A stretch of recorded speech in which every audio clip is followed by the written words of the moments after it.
Substitute reactions चल रही थी, जिसमें अब तक 3 सब्स्टिट्यूशन रिएक्शन हो गई थी। लास्ट थी हेलोजनीकरण, इसके बाद मर्क्यूरीकरण, मर्क्यूरियलाइजेशन, मर्क्यूरीकरण में वही जैसे इलेक्ट्रोफिलिक सब्स्टिट्यूशन रिएक्शंस में हो रहा था, इलेक्ट्रोफिलिक आएगा और जुड़ेगा। तो इसमें बेंजीन की जब रिएक्शन हम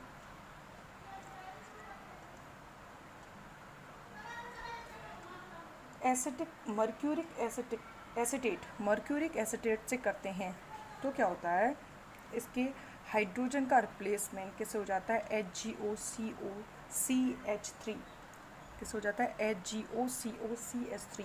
मैकेनिज्म देखते हैं, मैकेनिज्म में क्या होगा, सबसे पहले CH3COO COCH3 का होल टू CH3COO का whole two Hg, mercuric acetate टूटेगा CH3COO माइनस HgOCOCH3 प्लस। कैसे Hg के साथ 2 CH3COO जुड़े होंगे, क्या होगा, एक टूट जाएगा, बॉन्ड के इलेक्ट्रॉन इस वाले कार्बन पे चल जाएंगे, तो क्या निकल जाएगा, COCH3, ये 2 हैं, इसमें से एक निकल जाएगा माइनस के रूप में और Hg एक के साथ जुड़कर प्लस के रूप में। अब ये बन गया इलेक्ट्रोफिलिक।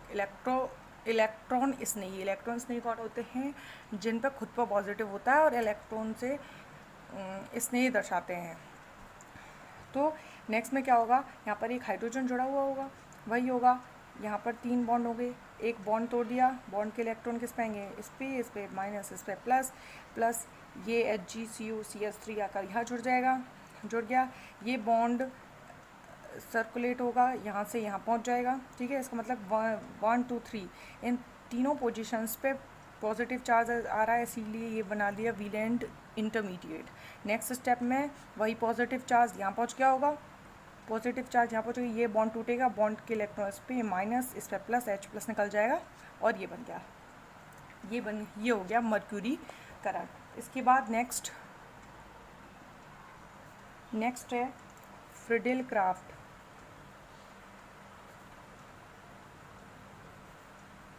रिएक्शन। फ्रिडेल क्राफ्ट अभिक्रिया है, फ्रिडेल क्राफ्ट रिएक्शन। इसमें क्या होगा, ये 2 प्रकार की होती है। फर्स्ट होती है फ्रिडेल craft एल्किलीकरण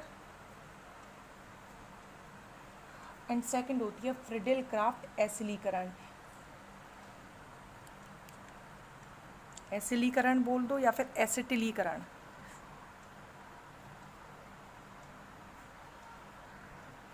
फ्रिडेल craft alkylation, फ्रिडेल craft acylation.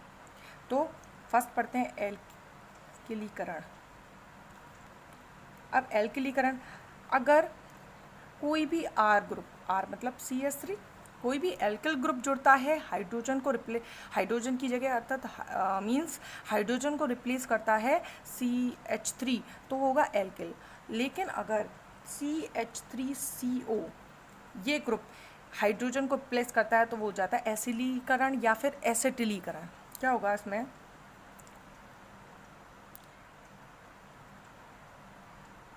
Alkylation में हमें एल्किलीकरण करवाना है तो हम एल्किल हैलाइड या फिर एल्किल ब्रोमाइड की अभिक्रिया करवाएंगे। एल्किल ब्रोमाइड की अभिक्रिया के साथ साथ एक हमें लुईस एसिड लेना होगा, लुईस अम्ल लेना होगा। लुईस अम्ल का गुण क्या होता है कि ये नेगेटिव को अपनी तरफ लेता है, अट्रैक्ट करता है। तो क्या होगा, Al इसमें से बॉन्ड टूटेगा, बॉन्ड के इलेक्ट्रॉन इस पे जाएंगे, इस पे माइनस आएगा और इस पे क्या आएगा, प्लस। तो Br माइनस AlBr3 के साथ निकलकर AlBr4 हो जाएगा, 4 माइनस हो जाएगा और ये CH3 प्लस क्या करेगा, इलेक्ट्रोफिलिक सब्स्टिट्यूट की तरह काम करेगा। और इसकी मैकेनिज्म देखें, सेम पहले की तरह, ये इलेक्ट्रोफिलिक सब्स्टिट्यूट इलेक्ट्रॉन नहीं अभिकर्मक बन गया, ये आएगा यहाँ पर, ये बॉन्ड टूटेगा, बॉन्ड के इलेक्ट्रॉन इस पे माइनस, इस पे क्या आएगा, प्लस, ये आकर इससे अटैच हो जाएगा, यहाँ प्लस, ये प्लस रोटेट होगा, इधर पहुँचेगा, तो यहाँ 3 पोजीशंस पे प्लस आएगा, इसीलिए बीच में बनाया है valent intermediate arenium ion. Next step में ये स्लो स्टेप है, ये फास्ट स्लो स्टेप कौन सा स्टेप होता है? Velocity determinator step. Next positive charge यहाँ आ जाएगा, ये बॉन्ड टूटेगा, बॉन्ड के इलेक्ट्रॉन इस कार्बन पे, हाइड्रोजन पे प्लस और इस पे माइनस, ये दोनों आपस में बॉन्ड बना लेंगे और H प्लस निकल जाएगा। इस तरह से एल्किलीकरण होता है, फिडेल क्राफ्ट एल्किलीकरण। लेकिन जो फिडेल क्राफ्ट एल्किलीकरण होता है उसमें कुछ कमी होती हैं, दोष होते हैं, दोष, कमी या फिर ड्रॉबैक्स, डिफ़ॉल्ट्स होते हैं कुछ उसमें। ऑब्जेक्शंस क्या है इसके कि अगर हम एल्किलीकरण देखें तो उसमें क्या होगा? एल्किल ग्रुप जुड़ेगा। ये एल्किल ग्रुप होता है, इसका इफेक्ट होता है plus I effect. Plus I effect मतलब होता है ये इलेक्ट्रॉन देता है, इलेक्ट्रॉन को अपनी तरफ से दूर भेजता है। जब ये इलेक्ट्रॉनों को अपनी से दूर भेजता है तो वो इलेक्ट्रॉन्स इसमें रेजोनेंस कर सकते हैं, नॉट कर सकते हैं, ठीक है। इसके अलावा जो ये CH3 ग्रुप होता है, प्लस आई इफेक्ट के अलावा ऑर्थो और पैरा डायरेक्टिंग होता है। ऑर्थो पैरा डायरेक्टिंग मतलब ये कोशिश करता है ऑर्थो और पैरा उत्पाद बनाने की, मतलब रिएक्टिव हो रहा है, रिएक्टिविटी इसकी बढ़ रही है। ये रिएक्टिव होता है, रिएक्टिविटी बढ़ती है, ये कोशिश करता है ऑर्थो और पैरा प्रोडक्ट ज़्यादा से ज़्यादा दें। तो हम एल्किलीकरण में last product mono alkyl product नहीं बना, मोनो एल्किल मतलब हम ओनली एक ही एल्किल को नहीं जोड़ सकते। हमें जब हम एल्किलीकरण करवाते हैं तो ये प्रोसेस आगे भी चलती है और इसके बाद डाई प्रोडक्ट बनने की भी पॉसिबिलिटीज़ होती है। डाई प्रोडक्ट में ऑर्थो प्रोडक्ट और पैरा प्रोडक्ट बनने की पॉसिबिलिटीज़ होती है। जैसे अगर हमने एल्किलीकरण करवाया, ड्रॉबैक्स क्या है? जैसे अगर हमने वही एल्किलेशन करवाया है, जैसे हमने इसमें जोड़ा तो इस पोजीशन में, इस स्थिति पर CH3 ग्रुप जुड़ गया। नेक्स्ट ये रिएक्शन यहाँ नहीं रुकेगी, दोबारा से ये रिएक्शन करेगा। ये ऑर्थो और पैरा डायरेक्टिंग होता है तो ऑर्थो प्रोडक्ट और पैरा प्रोडक्ट बनने की भी पॉसिबिलिटीज़ होती हैं। इसके बाद ये आगे भी अभिक्रिया कर सकता है। जब इसके आगे अभिक्रिया करवाई तो हो सकता है कि दोनों ऑर्थो स्थिति पर और एल्किल समूह जुड़ जाए, हो सकता है एक ऑर्थो और पैरा। इसका मतलब है हम इसके द्वारा मोनो एल्किल बेंजीन या फिर मोनो एल्किल प्रोडक्ट प्राप्त नहीं कर सकते हैं। हम दोष पढ़ रहे हैं इसके।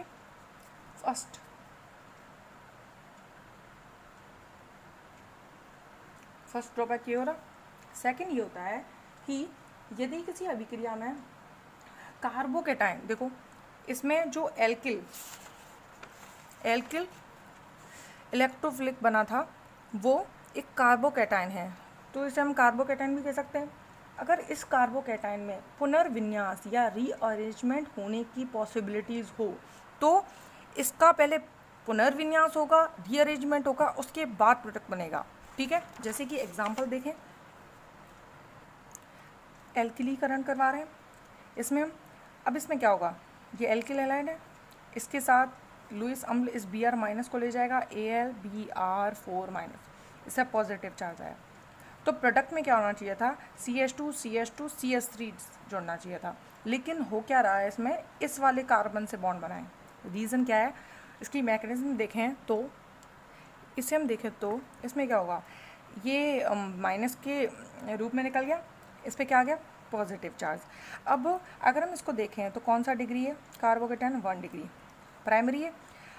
प्राइमरी में ये इसमें इस कार्बोकेटाइन में पॉसिबिलिटीज़ है कि अगर ये पॉजिटिव चार्ज इधर आ जाए और इसमें से एक हाइड्रोजन इसमें चले जाए तो इसका रीअरेंजमेंट क्या हो रहा है? इस पॉजिटिव चार्ज इधर और इसमें से एक हाइड्रोजन इधर, तो पॉजिटिव इधर, एक हाइड्रोजन इधर, तो अब ये बन गया 2 डिग्री।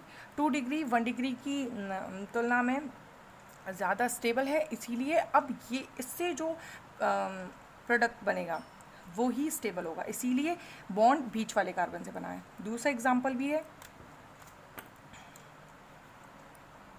अगर हम इस एग्जांपल को देखें तो AlBr3, यहाँ से Br माइनस, यहाँ से Br माइनस चला जाएगा तो AlBr4 माइनस गया। नेक्स्ट इस पर क्या आ जाएगा, पॉजिटिव चार्ज, इस पर पॉजिटिव आ गया। अब हम इसकी इसको डिटेल में देखते हैं। अगर इसमें रीअरेंजमेंट देखें तो क्या होगा, इसको ये कौन सा डिग्री हो गया, 1 डिग्री।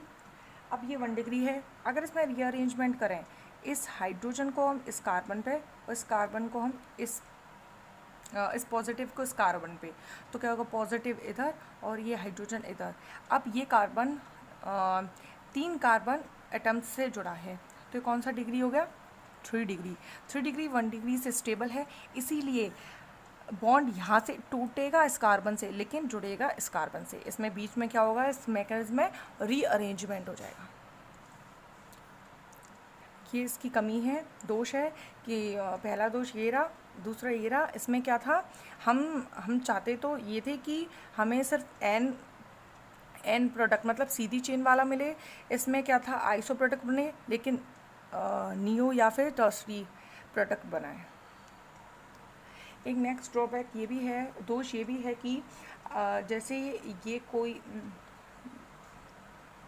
ये कोई एल्किलीकरण करने के बाद प्रोडक्ट बना है, तो ऐसा भी हो सकता है कि इसमें समावेवी उत्पाद बने, समावेवीकृत उत्पाद, या फिर आइसोमेरिक प्रोडक्ट बने। आइसोमेरिक प्रोडक्ट का मतलब है उतने ही कार्बन होंगे, उतने ही हाइड्रोजन रहेंगे, ठीक है। अणुसूत्र मॉलिक्यूलर फॉर्मूला सेम रहेगा, लेकिन वो कोई ना कोई समावयवता या फिर आइसोमेरिज्म रिप्रेजेंट कर रहे हो। जैसे ऐसा हो जाता है कभी कभी कि ये कार्बन समावेय उत्पाद बनाए, आगे जाके दूसरे कार्बन से जुड़ जाए, तो इसमें जितने कार्बन हैं उतनी इसमें कार्बन है, हाइड्रोजन भी सेम है, लेकिन क्या है, पोजीशन समावयवता, स्थिति समावयवता रिप्रेजेंट कर रहे हैं। ये भी कमी हो गई। नेक्स्ट एक और फोर्थ कमी ये है कि कभी कभी ऐसा होता है जैसे कि फिडेल क्राफ्ट एल्किलीकरण में 2 मोनो एल्किल प्रोडक्ट मिल गए हैं, तो ऐसा होता है कि इनका रेशियो देखें तो 1:1 होगा, लेकिन ये आगे इनका रेशियो बिगड़ जाता है, रेशियो में चेंज आ जाता है और ये इस तरह इंटरचेंज हो जाते हैं। रेशियो 0:1 हो गया, मतलब एल्किल प्रोडक्ट बने, एल्किलीकरण में जो मोनो एल्किल प्रोडक्ट बने थे वो 2 थे, 1:1, लेकिन अब मोनो एल्किल प्रोडक्ट नहीं है, एल्किल सब्सटीट्यूट प्रोडक्ट नहीं है, एक ओनली बेंजीन है, एक सब्सटीट्यूट प्रोडक्ट है, तो रेशियो चेंज हो जाता है। ये इसके ड्रॉबैक्स, दोष हो गए। अब नेक्स्ट है फिडेल क्राफ्ट एसिलीकरण, FC एसिलीकरण या एसिटिलीकरण।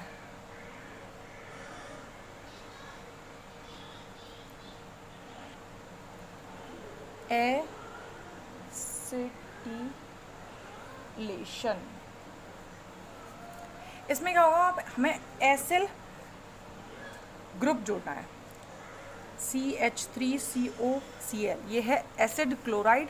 जब हम एसिड क्लोराइड की रिएक्शन बेंजीन से करवाते हैं तो इसमें से क्या होगा, ये Cl- निकल जाएगा, यहाँ से एक H निकलेगा, HCl निकल गया, और बचा हुआ COCH3 इसके साथ अटैच हो जाएगा।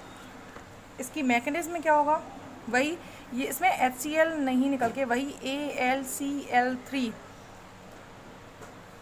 यूज़ करेंगे, तो AlCl4- के रूप में Cl- निकलेगा, ठीक है।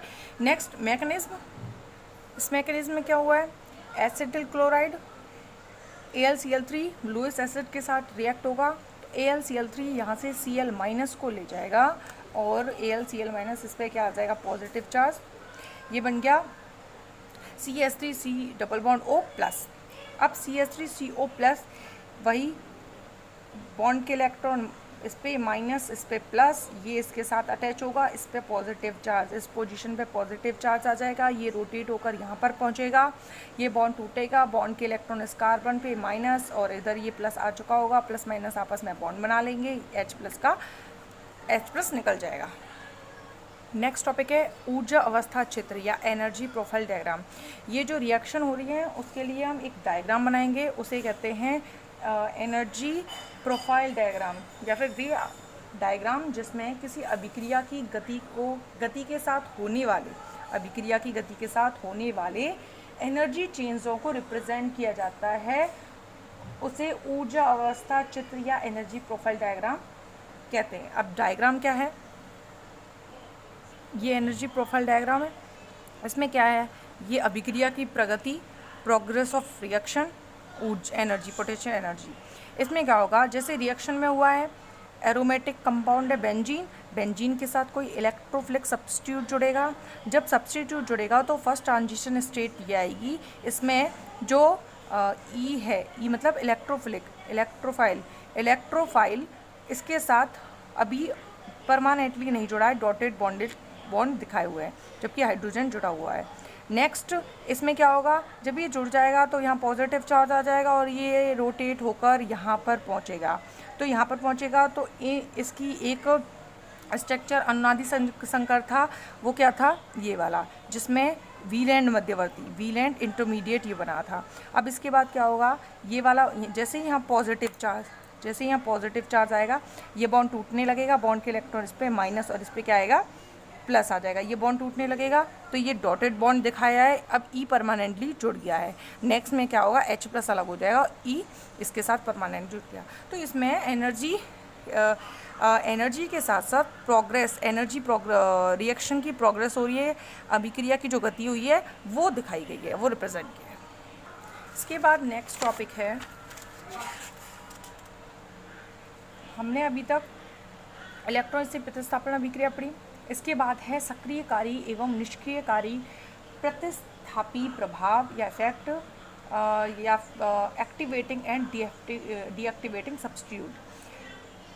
जो प्रतिस्थापी या जो सब्स्टिट्यूट बेंजीन वलय को एक्टिवेट करते हैं वो एक्टिवेटिंग सब्स्टिट्यूट होंगे, जो डीएक्टिवेटिंग करेंगे वो डीएक्टिवेटिंग सब्स्टिट्यूट, जो सक्रिय करेंगे वो सक्रिय कारक, जो निष्क्रिय करेंगे वो निष्क्रिय कारक होंगे। जैसे हम अगर बात करें कि इससे पहले हमने एल्किलीकरण किया था और एल्किलीकरण में CH3 ग्रुप जुड़ा था। जैसे ही CH3 ग्रुप जुड़ा था तो ये CH3 ग्रुप होता है, इसका प्लस आई इफेक्ट होता है, ये इलेक्ट्रॉन देता है। इलेक्ट्रॉन देगा तो क्या होगा, ये जो बेंजीन रिंग है उस पर इलेक्ट्रॉन डेंसिटी, इलेक्ट्रॉन घनत्व बढ़ेगा। इलेक्ट्रॉन डेंसिटी बढ़ेगी तो कोई भी इलेक्ट्रॉन इसने जल्दी से आसानी से आकर इस पर अटैक करेगा और नई रिएक्शन, इलेक्ट्रोफिलिक सब्स्टिट्यूशन रिएक्शन देगा। इसके अलावा अगर हम ऐसा कोई भी ग्रुप लें जो इसके इफेक्ट के बारे में देखें तो इसका माइनस आई इफेक्ट होता है। ये क्या करता है, बेंजीन रिंग से इलेक्ट्रॉनों को अपनी तरफ अट्रैक्ट करता है। ये रिपल्सन, इसके द्वारा रिपल्सन होता है, इसके द्वारा अट्रैक्शन होता है। इलेक्ट्रॉन जब ये अपनी तरफ अट्रैक्ट करेगा तो बेंजीन पर इलेक्ट्रॉन डेंसिटी कम होनी, इस पे इलेक्ट्रॉन डेंसिटी बढ़ी है और इसमें इलेक्ट्रॉन डेंसिटी क्या हो गई, कम हो गई। जैसे ही इलेक्ट्रॉन डेंसिटी कम हो गई तो कोई भी इलेक्ट्रोफाइल इसकी तरफ इतना ज़्यादा अटैक नहीं होगा और इलेक्ट्रॉन स्नेही प्रतिस्थापन अभिक्रियाएँ कम हो जाएंगी। अब सक्रियकारी समूह क्या होते हैं इसके, तो कंक्लूजन क्या निकला, सक्रियकारी समूह क्या होंगे, वे प्रतिस्थापी समूह या फिर सब्स्टिट्यूट जो बेंजीन के इलेक्ट्रॉन घनत्व में इंक्रीजमेंट या वृद्धि कर देते हैं, वो वृद्धि करेंगे जिससे इलेक्ट्रोफाइल, इलेक्ट्रॉन स्नेही अभिकर्मक बहुत अधिक इसके प्रति क्रियाशील हो जाएगा और बेंजीन क्या हो जाएगी, एक्टिवेट हो जाएगी। लेकिन अगर कोई ग्रुप ऐसा जुड़ा है जिसके इलेक्ट्रॉन घनत्व को कम कर दे तो इलेक्ट्रॉन घनत्व होने पर इलेक्ट्रोफिलिक सब्स्टिट्यूट अटैक नहीं करेगा तो ये डीएक्टिवेट हो जाएगी। कुछ सब्स्टिट्यूट, कुछ समूह ऐसे हैं जो कुछ प्रतिस्थापी समूह ऐसे हैं जिनके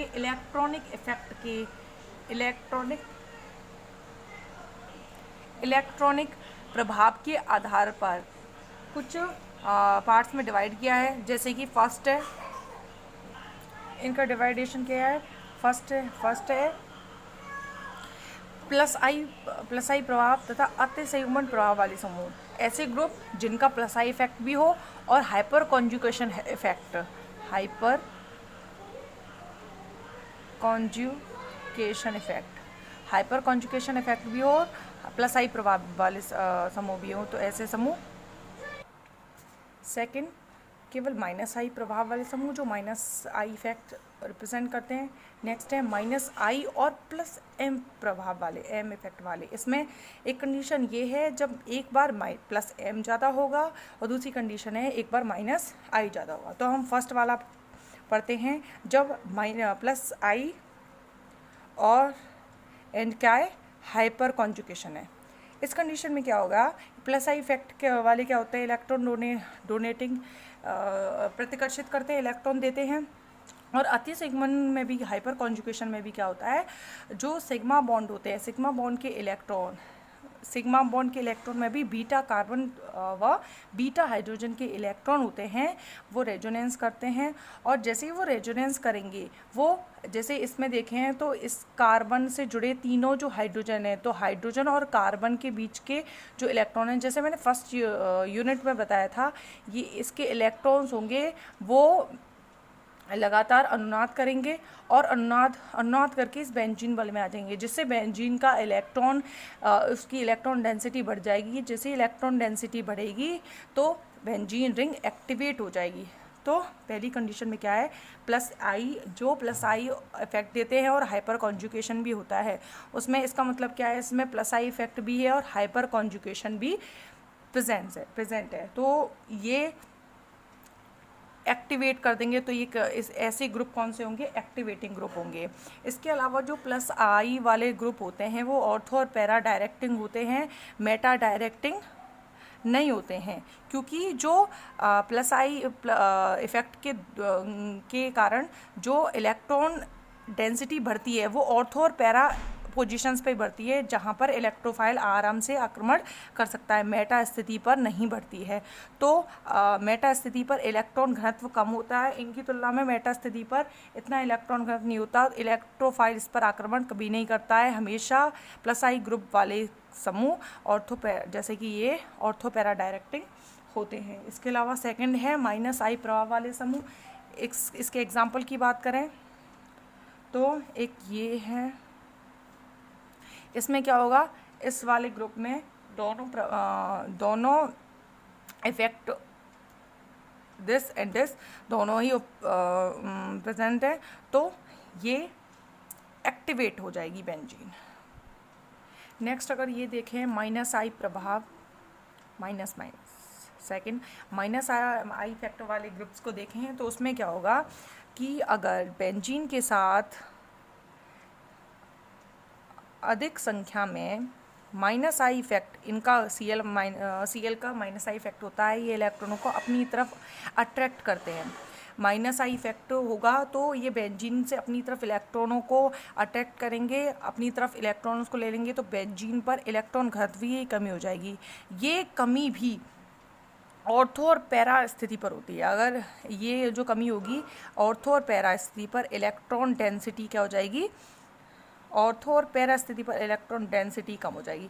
जैसे ही ऑर्थो और पैरा स्थिति पर इलेक्ट्रॉन डेंसिटी कम होगी तो इसकी तुलना में मेटा पोजीशन पर इलेक्ट्रॉन घनत्व ज़्यादा हो जाएगा। तो इसीलिए इलेक्ट्रॉन स्नेही ऑर्थो पैरा पर अटैक न करके किस पे करेगा, मेटा स्थिति पर अटैक करेगा।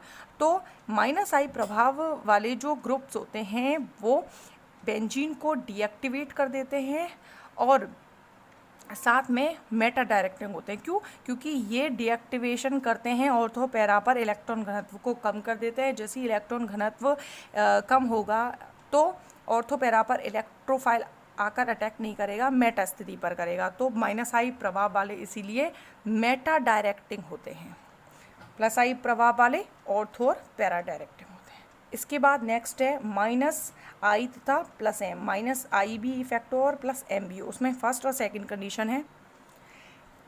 Plus minus I and plus M की बात करें, हम माइनस आई की बात कर चुके हैं, पहले प्लस एम लेते हैं।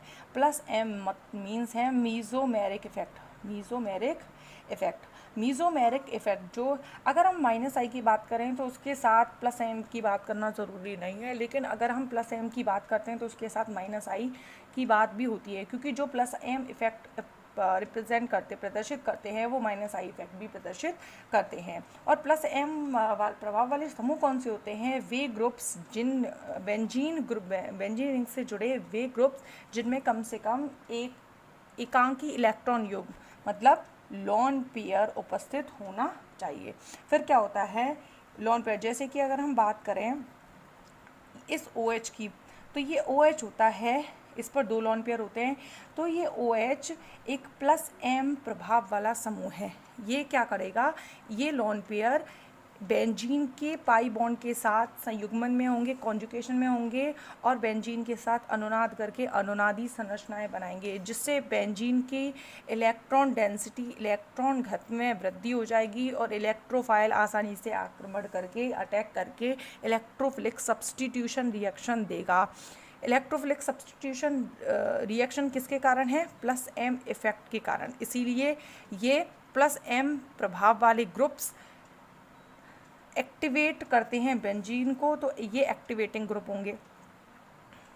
एक्टिवेटिंग, अभी हमने प्लस M तो समझ लिया, लेकिन जो प्लस M इफेक्ट रिप्रेजेंट करते हैं वो उनका माइनस आई इफेक्ट भी होता है। माइनस आई का मतलब कहता है इलेक्ट्रॉनों को अपनी तरफ खींचना, क्योंकि ऑक्सीजन की इलेक्ट्रोनेगेटिविटी ज़्यादा, इलेक्ट्रोनेगेटिव है, बॉन्ड के इलेक्ट्रॉन इसकी तरफ जाएंगे, तो ये क्या करेगा? इलेक्ट्रॉनों को अपनी तरफ खींचेगा और एक्टिवेट करने के साथ साथ ये डीएक्टिवेट करने का भी काम करेगा। और एक्टिवेट इसी बेसिस पर, मतलब निष्क्रिय करने की भी कोशिश करेगा। इसी बेसिस पर इसके 2 टाइप्स लिए गए हैं। जब एक बार तो माइनस M प्लस M से कम है और दूसरी बार ज़्यादा है। तो फर्स्ट कंडीशन को लेके हम करते हैं। फर्स्ट कंडीशन में इसी एग्जांपल को लेंगे। इसमें क्या है? OH है। OH, इस OH का जो प्लस M इफेक्ट भी होता है और इसका माइनस I इफेक्ट भी होता है, लेकिन इसका माइनस I इफेक्ट कम होता है, प्लस M इफेक्ट ज़्यादा होता है।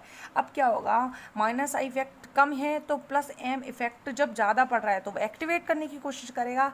एक्टिवेट करते समय इसकी क्या बनेंगी? Resonance structure. अब इसकी रेजोनेंस इलेक्ट्रॉन डेंसिटी बढ़ती कैसे है? इसकी रेजोनेंस स्ट्रक्चर के अकॉर्डिंग होगी। ये 2 लॉन पेयर होंगे, इसमें से एक लॉन पेयर इधर बॉन्ड बनाएगा और ये बॉन्ड इधर माइनस के रूप में, माइनस यहाँ डबल बॉन्ड। जब इसने 1 2 3 बॉन्ड बना लिए, इस पर पॉजिटिव चार्ज आ गया। नेक्स्ट कंडीशन में क्या होगी? ये बॉन्ड इधर बॉन्ड बनाएगा और ये इधर माइनस चार्ज। नेक्स्ट कंडीशन में ये इधर जाएगा, ये इधर, और नेक्स्ट इधर। इसका मतलब है ऑर्थो और पैरा स्थिति पर क्या आ रहे हैं?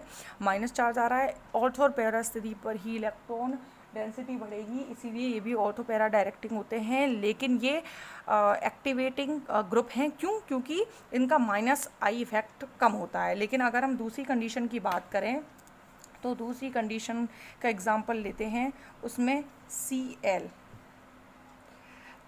अब ये Cl माइनस, इसका प्लस M इफेक्ट होता है। प्लस M इफेक्ट मतलब इलेक्ट्रॉन देकर अनुनाद शुरू करेगा, इलेक्ट्रॉन देगा, अनुनाद होगा, रेजोनेंस स्ट्रक्चर बनेगी, तो वो एक्टिवेट करने की कोशिश करेगा। लेकिन माइनस आई इफेक्ट जो ज़्यादा होता है, इसका माइनस आई इफेक्ट ये अपनी तरफ इलेक्ट्रॉनों को ज़्यादा खींच लेगा और ये क्या कर देगा? डीएक्टिवेट। प्लस M होते हुए भी ये डीएक्टिवेट करेगा और इसमें प्लस M होते हुए भी ये एक्टिवेट हो जाएगा। रीज़न है माइनस आई इसमें कम है, इसमें माइनस आई ज़्यादा है। इसकी रेजोनेंस स्ट्रक्चर देखते हैं। रेजोनेंस स्ट्रक्चर में सेम वैसे ही इलेक्ट्रॉन आके यहाँ बॉन्ड बना लेंगे। ये माइनस चार्ज यहाँ आ गया, यहाँ डबल बॉन्ड आ गया, क्योंकि इसने इलेक्ट्रॉन दिए हैं तो इस पर पॉजिटिव चार्ज आ गया। नेक्स्ट कंडीशन में ये इलेक्ट्रॉन इधर और ये माइनस इधर। नेक्स्ट ये बॉन्ड यहाँ बनाएगा, ये माइनस इधर आ जाएगा। और नेक्स्ट में ये सेम सिचुएशन पहले आ जाएगी। तो ये इसमें क्या हो जाएगा? एक्टिवेशन होकर ऑर्थो और पैरा पर इलेक्ट्रॉन डेंसिटी बढ़ेगी, इलेक्ट्रोफाइल का अटैक होने की पॉसिबिलिटी बढ़ेगी। लेकिन माइनस आई इफेक्ट होगा, वो इसको इलेक्ट्रॉन्स को अपनी तरफ खींचेगा और इलेक्ट्रॉन डेंसिटी को कम कर देगा, जिससे ये डीएक्टिवेटिंग ग्रुप हो जाएगा।